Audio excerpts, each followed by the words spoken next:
क्या भारत में 5000 साल पहले विमान उड़ रहे थे? क्या महाभारत का युद्ध भी इन विमानों पर लड़ा गया था?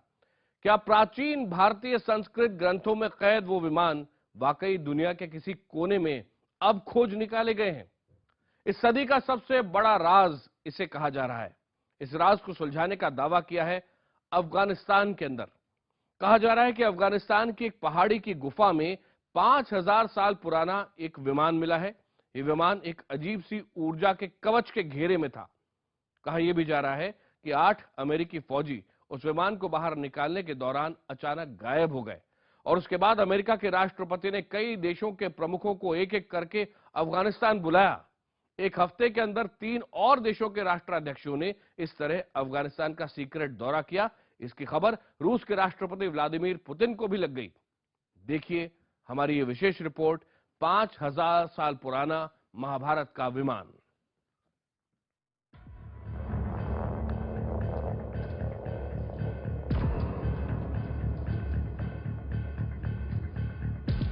अफगानिस्तान की पहाड़ियों में क्या कैद है 5000 साल पुराना विमान? वो विमान जिसका जिक्र प्राचीन भारतीय ग्रंथों में मिलता है, जिसकी तस्वीरें प्राचीन चट्टानों पर उकेरी गई। अफगानिस्तान की पहाड़ियों में महाभारत के वक्त के इस विमान की तलाश। 2012 के इस चौंकाने वाले वीडियो को सदी का सबसे बड़ा रहस्य माना जा रहा है।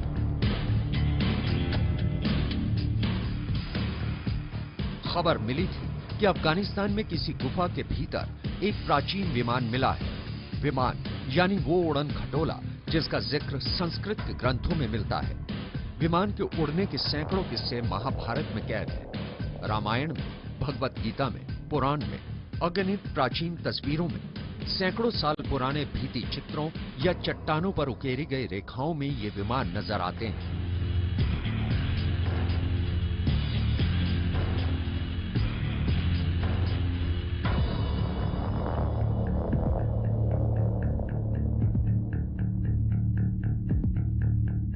इन विमानों में बैठे लोगों को देवता कहा जाता है। तस्वीरों में आसमानी युद्ध का भी उल्लेख है। विमानों में छिपे अनोखे अस्त्रों का भी जिक्र है। क्या वाकई में 5000 साल पुराना ऐसा विमान अमेरिका ने अफगानिस्तान की एक गुफा के गर्भ में खोज निकाला था? एक अमेरिकी website ancient aliens disclose TV ने यह वीडियो डाला। दावा किया कि यह अमेरिकी फौज से लीक किया गया था।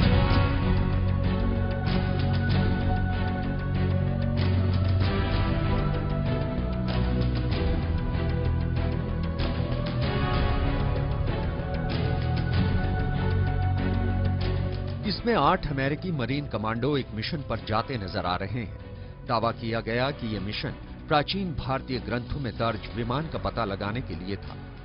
यह विमान अफगानिस्तान की इस पहाड़ी की इस गुफा के भीतर फंसा पाया गया था। कहा जा रहा था कि कम से कम 5000 सालों से यह विमान इस गुफा में कैद है। उसे खोजने और निकालने की जिम्मेदारी इन मरीन कमांडोज को दी गई। ये कमांडो एक गुफा की पहचान करते हैं, लेकिन उसके भीतर है घुप अंधेरा। ये कमांडो लाइट जलाते हैं और उसमें उतर पड़ते हैं। इस वीडियो में उनकी आपस की बातें सुनी जा सकती हैं। अमेरिकी कमांडो आगे बढ़ते हैं। उनका नाइट विजन कैमरा हर हरकत कैद कर रहा है।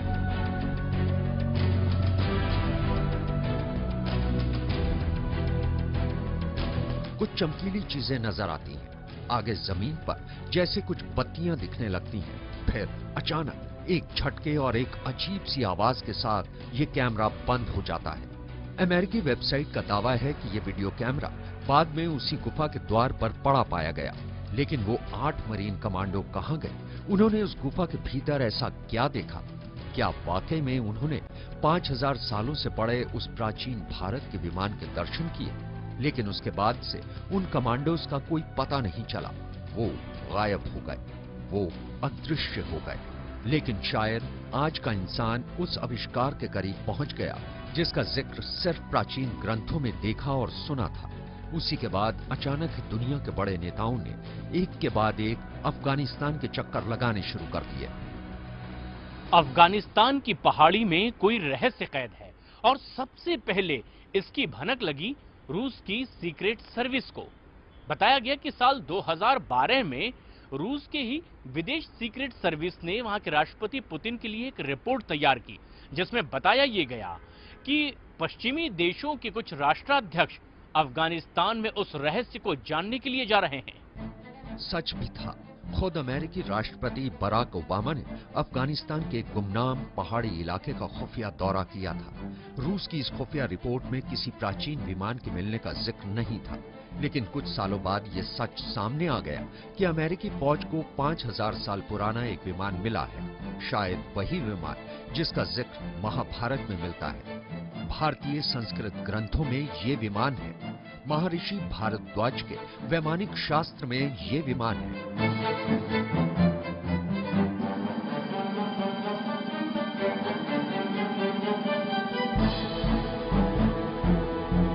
ये खोज कितनी अहम थी, इसका अंदाजा इसी बात से लगाया जा सकता है कि इस गुफा का पहला दौरा किया खुद दुनिया के सबसे ताकतवर इंसान अमेरिकी राष्ट्रपति बराक ओबामा ने। और अगले एक हफ्ते के भीतर 4 देशों के राष्ट्रीय अध्यक्ष भी एक के बाद एक अचानक अफगानिस्तान की उसी गुफा में पहुंचे। ओबामा के बाद ब्रिटेन के प्रधानमंत्री डेविड कैमरन, उसके बाद फ्रांस के उस वक्त के राष्ट्रपति निकोलस सरकोजी उस वक्त भारत की यात्रा पर थे। भारत की यात्रा के बाद उन्हें वापस फ्रांस लौटना था, लेकिन अचानक ही वो अफगानिस्तान मुड़ गए।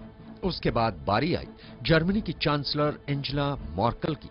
इन चारों महाशक्तियों के राष्ट्राध्यक्षों का अफगानिस्तान की एक पहाड़ी की ओर आना ही रूस के राष्ट्रपति व्लादिमीर पुतिन के कान खड़े कर गया। पुतिन ने रिपोर्ट मांगी और रूसी खुफिया एजेंसी पड़ताल में लग गई, लेकिन भीतर उस गुफा में क्या मिला, अमेरिकी वायुसेना की एक लीक हुई रिपोर्ट में आगे की कहानी का पता चलता है। बताया गया है कि 8 अमेरिकी मरीन कमांडो इस प्राचीन विमान के पास पहुंचते ही गायब हो गए। कहा जा रहा है कि महाभारत के वक्त का यह प्राचीन विमान एक अद्भुत ऊर्जा कवच से घिरा हुआ था। ये ऊर्जा कवच उसे इतने सालों से बचाए हुए था। कहा यह भी गया कि जैसे ही 8 अमेरिकी फौजियों ने उस विमान को हटाने की कोशिश की, वो टाइम वेल में खिंचकर गायब हो गए। The Mercury vortex engine is perhaps a failure in the translation because the vortex is not a material quite suitable to a jet engine. तो क्या ये माना जाए कि इसी विमान की ताकत के शिकार हो गए वो अभागे 8 अमेरिकी सैनिक जो इसके नजदीक पहुंचे थे, इसे किसी विमान का अवशेष मानकर? लेकिन ये तो यहां पर सदियों से मौजूद एक जीता जागता विमान था, जिसमें मौजूद थी पूरी की पूरी ऊर्जा। ये फौजी टाइम वेल में खिंच गए। क्या भला है टाइम वेल? क्या महाभारत में जिस विमान का जिक्र मिलता है वो किसी अनोखे ऊर्जा स्रोत से चलता था? अगर अमेरिकी वायुसेना के लीक हुए दस्तावेजों को सच माना जाए तो ये कहानी फिल्मी लगती है। एक प्राचीन विमान को देखकर फौजी हैरान रह जाते हैं और फिर अचानक उस विमान के कवच में वो खुद विलीन हो जाते हैं। आप अमेरिकन साइंटिस्ट को और यूरोपियन साइंटिस्ट को सुन रहे होंगे, वो विमाना की बात कर रहे हैं। विमान जिसे लेकर पूरे पश्चिमी देशों के वैज्ञानिक और भाषाविद कई वर्षों से रिसर्च भी कर रहे हैं। संस्कृत के प्राचीन भारतीय ग्रंथों को खास तौर पे जर्मनी के स्कॉलर छान रहे हैं। इनका मानना है कि प्राचीन भारत के पास उड़ने का मंत्र था, क्योंकि 8000 साल पहले के तकरीबन 6000 बीसी के जो टेक्स्ट मिलते हैं संस्कृत में, उनमें जो फॉर्मूले हैं उनके आधार पर अलग अलग धातुओं से आसमान में चक्कर काटने वाले खास विमान बनाए गए थे। और ये सिर्फ कहानियां नहीं थी, ऐसा ये वैज्ञानिक मानते हैं। प्राचीन चट्टानों में भी ऐसे विमानों के चित्र उकेरे हुए नजर आते हैं।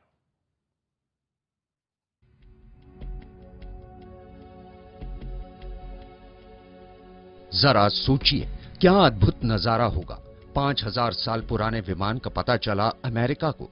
वो विमान जो भारतीय संस्कृत के ग्रंथों में मिलता है, दिखता है। वो विमान जिसका जिक्र महाभारत में कई कई बार होता है। वो विमान जो अजीब सी ऊर्जा से ओतप्रोत था। उसे देखकर बाहर निकालने की कोशिश में 8 अमेरिकी फौजी गायब हो जाते हैं और उसके बाद उसे देखने ओबामा कई देशों के राष्ट्राध्यक्षों को अफगानिस्तान आने का न्योता तक देते हैं। ऐसा प्राचीन विमान जिसे अंग्रेजी में विमाना लिखा गया है।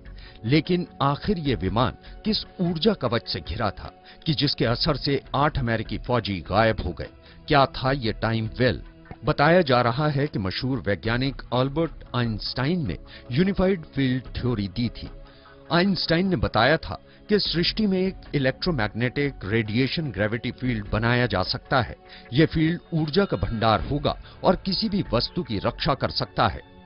तो क्या वाकई में 5000 सालों से एक पहाड़ी की एक गुफा में कैद था एक विमान, वो यंत्र जो प्राचीन भारत में उड़ा करते थे, जिन पर बैठकर युद्ध लड़े जाते थे? ऐसा ही एक युद्ध था Mahabharat. The Vimanika Shastra goes into metals that are used in these craft. It talks about electricity and power sources. It talks about the pilots and the clothing they have to wear. It talks about the food that they eat. It talks even about the weapons that are kept on these airships. गौर से पढ़िए महाभारत का ये अंश। क्या ये महज कल्पना की उड़ान थी या फिर वाकई में ये सृष्टि का पहला हवाई युद्ध था? महाभारत के इस अंश में लिखी बातों से साफ जाहिर होता है कि प्राचीन भारत में न सिर्फ उड़ने वाले ऐसे उड़न खटोले मौजूद थे, बल्कि उनमें अस्त्रों की वो मारक क्षमता भी मौजूद थी जो पूरे के पूरे नगर को नष्ट करने की ताकत रखती थी। ऐसे में क्या ये माना जाए कि प्राचीन काल की ये वही विमान थे जिनके पास परमाणु बमों और मिसाइलों की भी ताकत मौजूद थी? महाभारत में आग उगलने वाली मिसाइलों के अलावा एक तेजी से चक्कर में घूमने वाले अस्त्र का भी जिक्र है, जो घूमते घूमते तेज रोशनी की किरण फेंकता है और जिस पर भी वो किरण पड़ती है वो राख हो जाता। तो क्या ये ब्रह्मास्त्र ही दरअसल आज का परमाणु बम था?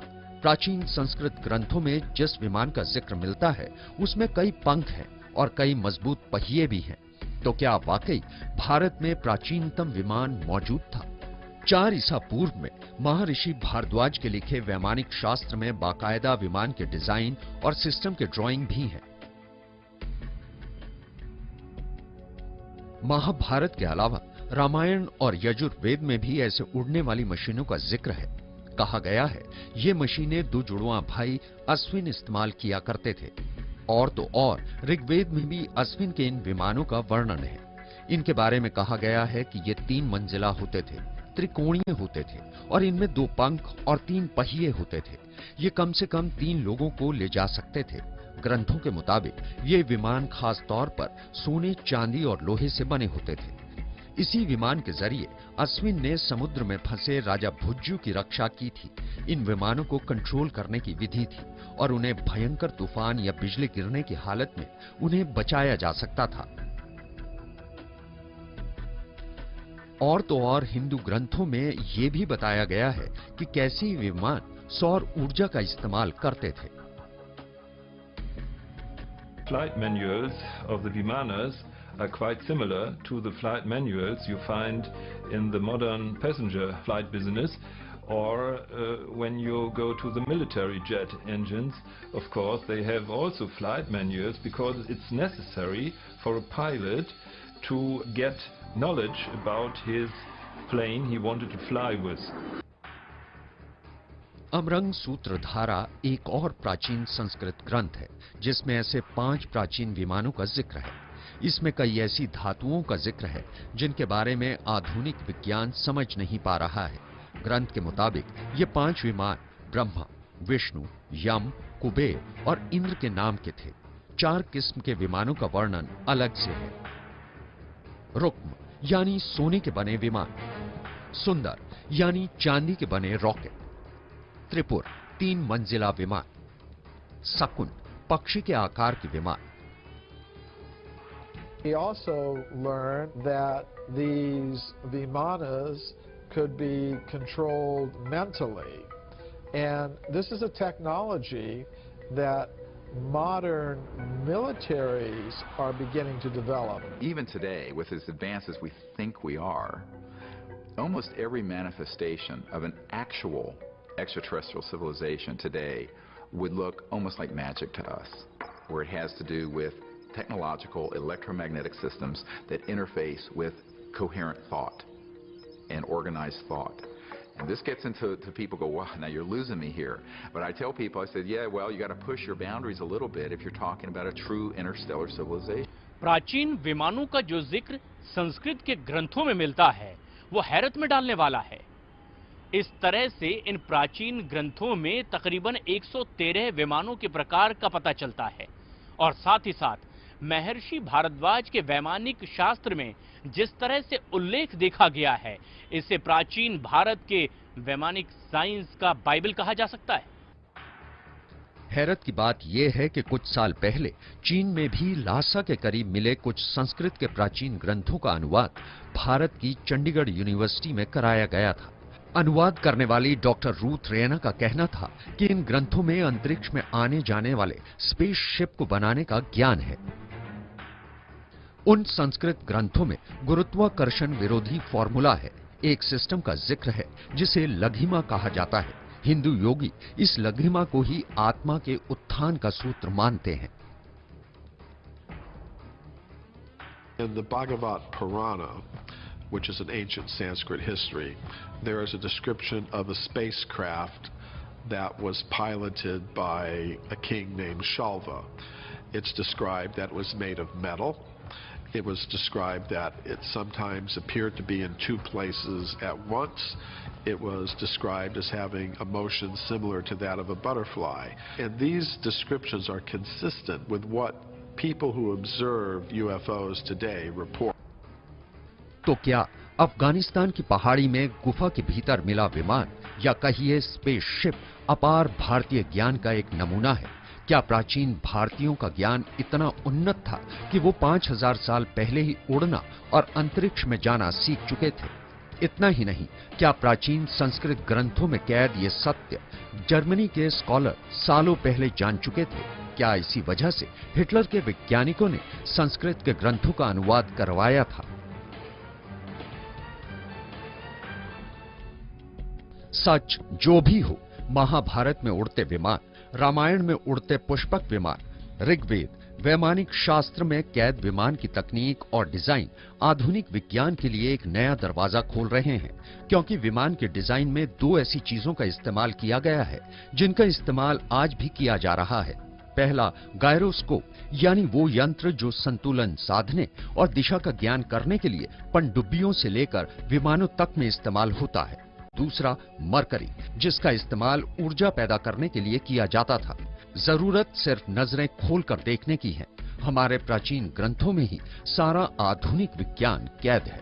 Bureau report, IBN 7।